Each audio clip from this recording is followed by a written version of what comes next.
Alright kids, it's time for another episode of KittyKatGaming with your host, Mortimer! KKG! KKG! Yay! Hey guys, welcome back. So we just got the phone call from the ghost girl and we rushed out of the building at work. So I don't know where we're going, if we're going home or what. So stay calm. Whoever is doing this is likely responsible for everything that's been happening. This is just some terrible joke. I'll just call the police, change the logs, and forget that any of this ever happened. Everything will be fine. Normal. Ugh, I have a feeling it won't be. It's Friday evening now. Sunday is when the repairman comes. Even though the bathtub's like fixed now, I think. Great, yeah. Ah! I don't like it. I don't like it. How do you not just leave? Like, holy shit, I would just turn around and leave. What? You just ignore her and let her stay? Holy shit, what is wrong with this lady? Ugh, now I'm paranoid. There's someone behind me. That was so creepy. The figure standing in the kitchen. Despite everything, it felt like Rebecca. It isn't Rebecca. Maybe if I had hid here long enough, it'll leave on its own accord. I'll stay here until it does. Yeah, I don't know if hiding is gonna make it leave. Great. Rebecca has been hospital ridden for a week now. Wow, even further back. Oh, no, she's on life support.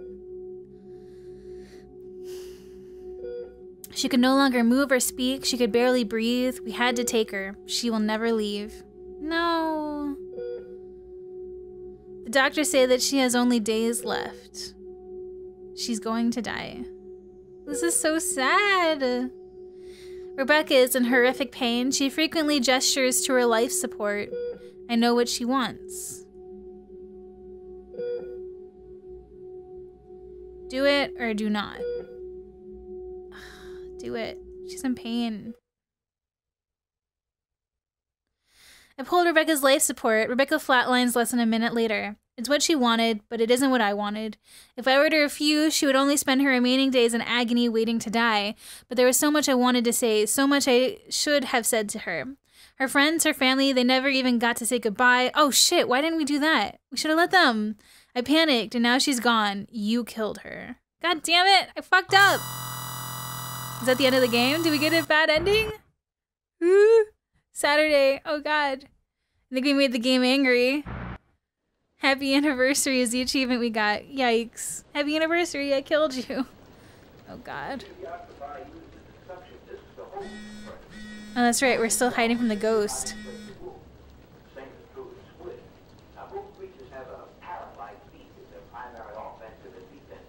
The door's open now. Oh god. Rebecca's just like, I made a cheese plate, honey.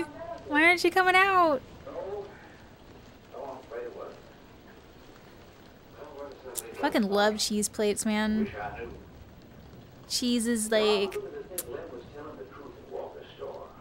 Someone told me I had to stop eating cheese. I'd be really upset with them. I don't think I could have a kind conversation with that person. Love cheese.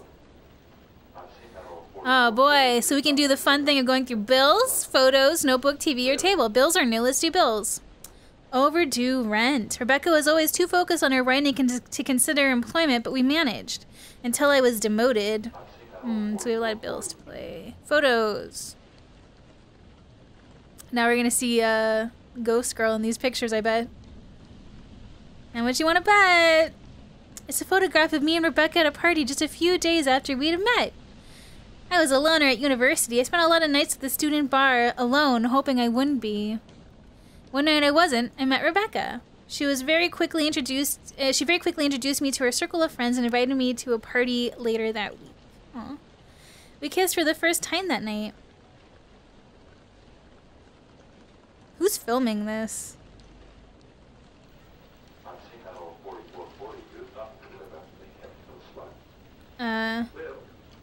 Strange.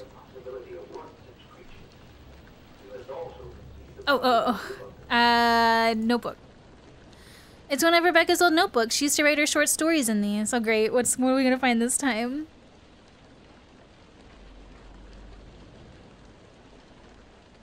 I'm looking for a girl's face down here. Afraid, it was the only emotion Jane could put into words. The child never left. Ooh.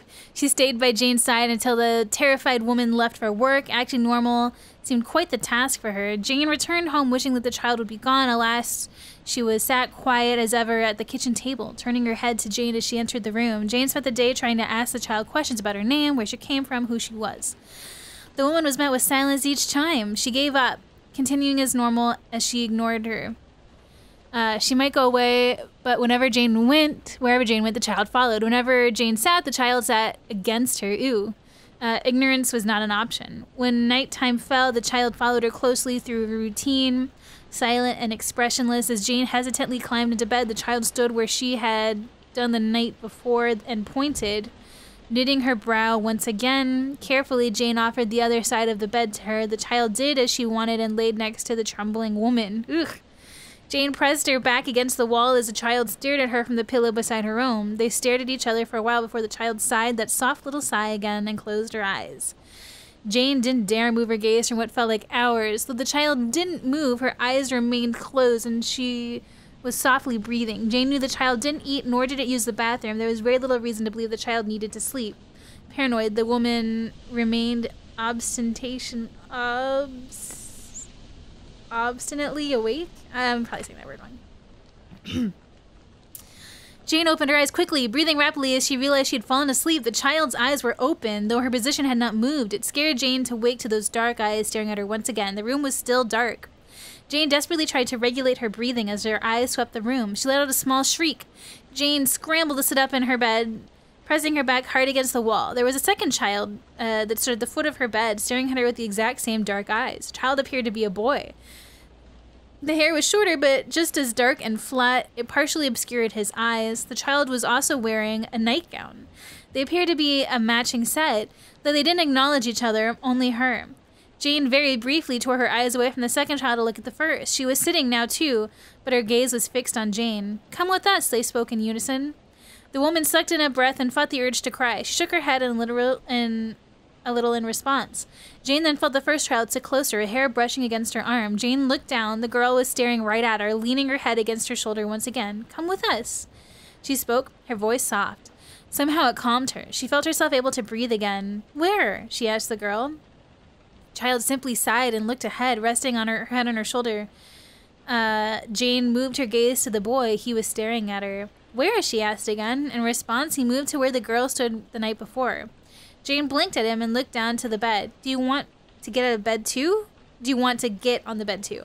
she asked fearfully. He did so, leaning against the girl, looking ahead as she did.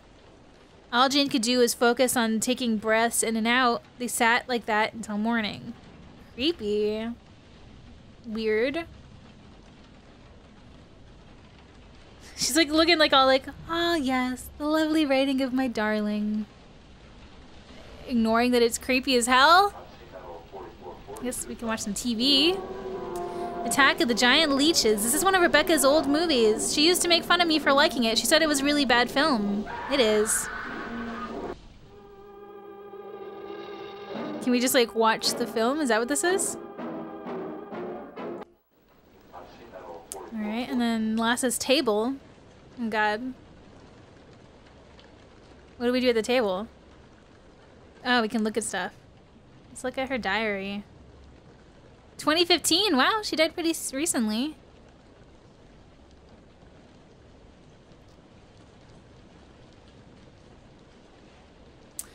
Entry number 1, she said no, my dreams might as well stay in my sleep. Who gives a shit? Clearly not me. I'll just stay in the hospital and be miserable for the rest of my short fucking life.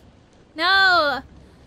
So I tentatively asked Elena to read my stories. Well, not all of them, just the ones I want to publish. I won't be able to publish them now. Oh well, she's the biggest critic I have anyways. She says she would. It makes me nervous. I don't know why. When we were studying, she used to read what I wrote, but that was for school. After I graduated and decided to write full-time, she wasn't interested. Started off not having time nor interest for it. Ended up shouting at me every time I mentioned it. Clearly, dying is the exception. I've always wondered what she'd say. I'll never find out. She says she was too busy. It was just 5 short stories. She could have read it in the evening. She doesn't want to spend with me. Ooh, it clacked. I know she hates seeing me like this, but she won't be seeing me at all soon enough. It would be nice if she could just think about me. Yikes. Well, that was the first night out I've had in so long. The usual gang asked me to go out with them for the first time in a while. Since I told them I was on a treatment, really, they were a bit sympathetic and annoyed at first, but once the alcohol kicked in and things went back to normal, I haven't been drunk in so long either. It was great. I could forget about all of this shit and just laugh and dance and do whatever the hell I wanted. I got tired and a bit wheezy. The treatment really does kick you in the balls. But I had a good time. I refused to let it bring me down, not even for 1 second. Elena was worried. I know she was, but I appreciated her accepting my choice. She doesn't always do that anymore. I think they'll ask me to join them more often now. They were so scared of it before. I think they were terrified they would break me, but they can try all they like. Life can't get rid of me that easy. Oh boy. Entry number 4. Elena wants to move. Of course she does. She's been itching to get out of this place since we moved in. I've had to reassure her yet again the place is just a stepping stone. We'll be out of here when we can afford something better in our city. She wanted to live somewhere in the country because it was cheaper and we could get something better for our money. But life is a struggle. We should embrace the challenge. I told her that too. She doesn't like to hear it, but she listened. We love the city. It was always a part of our goals to live here way back when we were at university together, so why not dive in head first? She knew I was right back then, and she knows it's right not to go back on now. I'm glad. I love our shitty little house. I don't care if it belonged to if it doesn't have the fancy equipment I need to recover. I'll just recover fine without it. I don't want my home being turned into a hospital. That just sounds depressing. So, I don't even know how to write this. I don't even know how to think it. I've just been told I'm dying. They were really nice about it, but I'm dying. How does a person even process shit like that? I feel like it's not real, but I also feel winded. I don't know what to do. You murdered me. Oh shit, because we pulled the plug on her?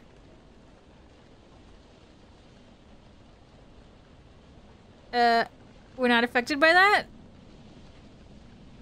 That little last tidbit there doesn't make us question things?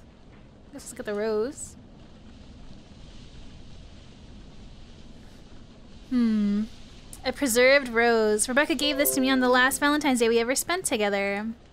She said it would last forever so they could make it up for the Valentine's Day she was going to miss. It is wilting.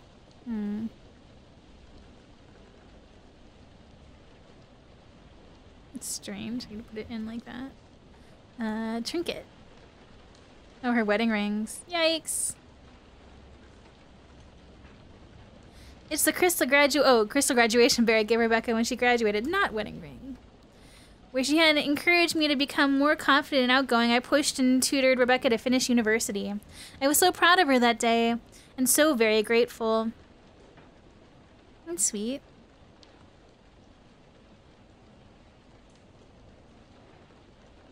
And this last one is the ring. That's why I thought ring. It's the engagement ring that I used to propose a few weeks after we'd moved in together. It was a very cheap ring. We didn't have a lot of money at the time. I was so worried that she wouldn't like it. I don't think she did, though she would have never admitted it to me.